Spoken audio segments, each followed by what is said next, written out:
CSBIS అకాడమీలో IAS IPS coaching అనేది ఈ జూన్ 7వ తారీఖు నుంచి మొదలవుతోంది.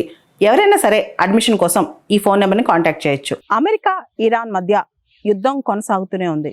ఈ యుద్ధం ఇంకెన్నాళ్ళు జరుగుదో ఎవరికి అంతు పట్టట్లేదు.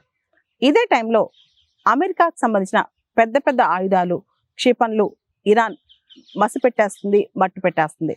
రీసెంట్గా ఇరాన్ దగ్గరలో హార్ముజ్ స్ట్రైట్ సమీపంలో అమెరికాకు చెందిన MQ-9 రీపర్ డ్రోన్ను ఇరాన్ కూల్చేసేసింది. ఇందుకోసం ఇరాన్ స్వయంగా స్వదేశీయంగా అంటే ఇరాన్ ఇండిజినస్గా తయారు చేసిన గగనతల రక్షణ వ్యవస్థను వాడింది.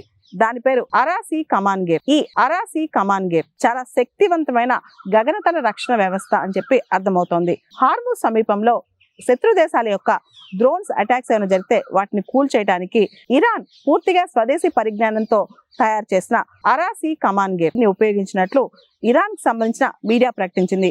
ఈ అరాసీ కమాన్ గేర్ అనేది అత్యంత శక్తివంతమైన మరియు అధునాతనమైన ఎయిర్ డిఫెన్స్ సిస్టమ్ అని చెప్పి ఇరాన్ పేర్కొంటోంది. దీనికి సంబంధించి ఇరాన్లో మీడియా కథనాలు కూడా చాలా వస్తున్నాయి అన్నమాట.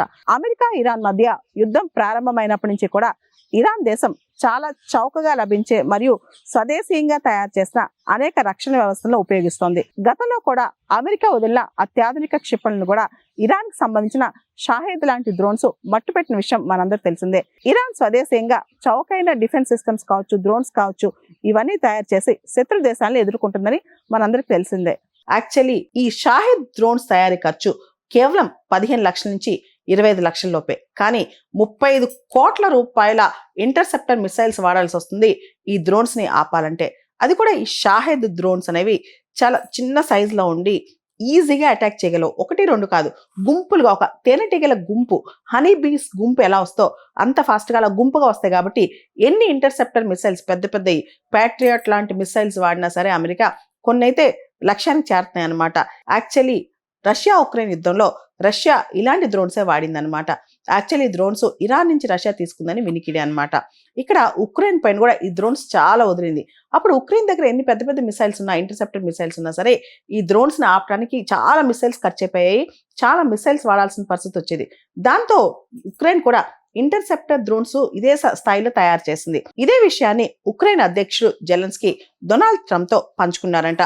మనం చూస్తే మిడిల్ ఈస్ట్ ఏదైతే ఇరాన్ బ్రెయిన్ చైల్డ్ అయిన షాహేద్ డ్రోన్స్ ఉన్నాయో ఇవి అమెరికాకి తలనొప్పిగా మారాయంట. దాదాపు 15 లక్షల నుంచి 25 లక్షల ఖర్చుతో ఇరాన్ ఈ షాహేద్ డ్రోన్స్ ను తయారు చేస్తుంది. అయితే ఈ డ్రోన్స్ అమెరికా యొక్క పెద్ద పెద్ద మిసైల్స్ కూడా ఈ డ్రోన్స్ ని కనిపెట్టలేకపోతున్నాయి. ఒక్కోసారి కొన్ని డ్రోన్స్ మిగిలిపోతున్నాయంట, కొన్ని డ్రోన్స్ లక్ష్యానికి చేరి విచ్ఛిన్నం చేస్తున్నాయంట. అమెరికా యొక్క 40 కోట్లు 50 కోట్లు ఖర్చయ్యే ఇంటర్సెప్టర్ మిసైల్స్ కూడా ఈ షాహెద్ డ్రోన్స్ ని తట్టుకోలేకపోతున్నాయంటే, కొన్నిటిని పసిగట్టలేకపోతున్నాయంట. మనం చూస్తే ప్రపంచంలోనే అత్యాధునికమైన శక్తివంతమైన ఆయుధాలు అమెరికా దగ్గర ఉన్నాయి మరియు ఇజ్రాయెల్ దగ్గర ఉన్నాయి. అయితే ఇవన్నీ ఉన్నప్పటికీ ఇరాన్ యొక్క షాహెద్ డ్రోన్స్ మాత్రం అమెరికా సైనిక శక్తికి లొంగడం లేదంట. ఇదే ఇప్పుడు వాళ్ళ ఆలోచన అయిపోయింది. పూర్తిగా అమెరికా, ఇజ్రాయెల్ ఈ షాహెద్ డ్రోన్స్ మీద దృష్టి పెట్టాయి. ఈ షాహెద్ డ్రోన్స్ అనేవి ప్రపంచ యుద్ధ తంత్రాన్ని మార్చే దిశగా ఒక విధ్వంసకరమైన ఆయుధాలుగా మారాయంట. ఈ షాహెద్ డ్రోన్స్ పొడవు చాలా పెద్ద పెద్ద అనుకుంటున్నారేమో. దీని పొడవు 11 అడుగులు మాత్రమే ఉంటుంది. ఇది త్రికోణ ఆకారంతో రెక్కలతో ఉండే డ్రోన్స్ అనమాట.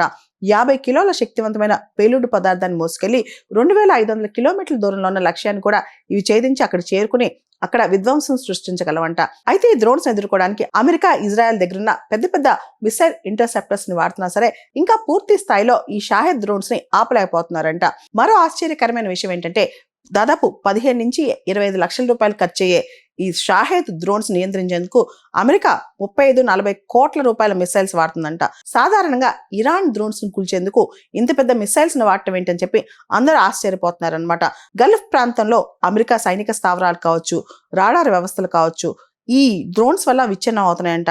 వాటిని పునరుద్ధరించడానికి కూడా అమెరికా ఖర్చు విపరీతంగా అవుతుంది. ఈ షాహెద్ డ్రోన్స్ ని పూర్ మ్యాన్స్ క్రూజ్ మిసైల్ అని కూడా అంటున్నారంట. వీటిని కామోకోజీ డ్రోన్స్ అని కూడా అనొచ్చు అనమాట. అక్కడికి వెళ్ళి పెద్ద విధ్వంసం చేసి అవి కూడా నాశనం అవుతాయంట.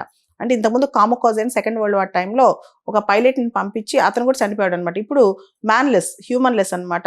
డ్రోన్స్ ఆటోమేటిక్గా వెళ్ళిపోయి డ్రోన్స్ కూడా విధ్వంసం అయిపోతాయి. కానీ పెద్ద ఖర్చే ఉంది, 15 నుంచి 25 లక్షలు. కాబట్టి మాక్సిమం విధ్వంసం చేసే దిశగా ఇరాన్ ఈ డ్రోన్స్ ను వదులుతుందంట. దీనిపైన అమెరికా, ఇజ్రాయెల్ తర్జన భర్జనలు పడుతున్నాయి. సిఎస్బిఐఎస్ అకాడమీలో ఐఏఎస్ ఐపీఎస్ కోచింగ్ అనేది ఈ జూన్ 7వ తారీఖు నుంచి మొదలవుతోంది. ఎవరైనా సరే అడ్మిషన్ కోసం ఈ ఫోన్ నెంబర్ని కాంటాక్ట్ చేయొచ్చు.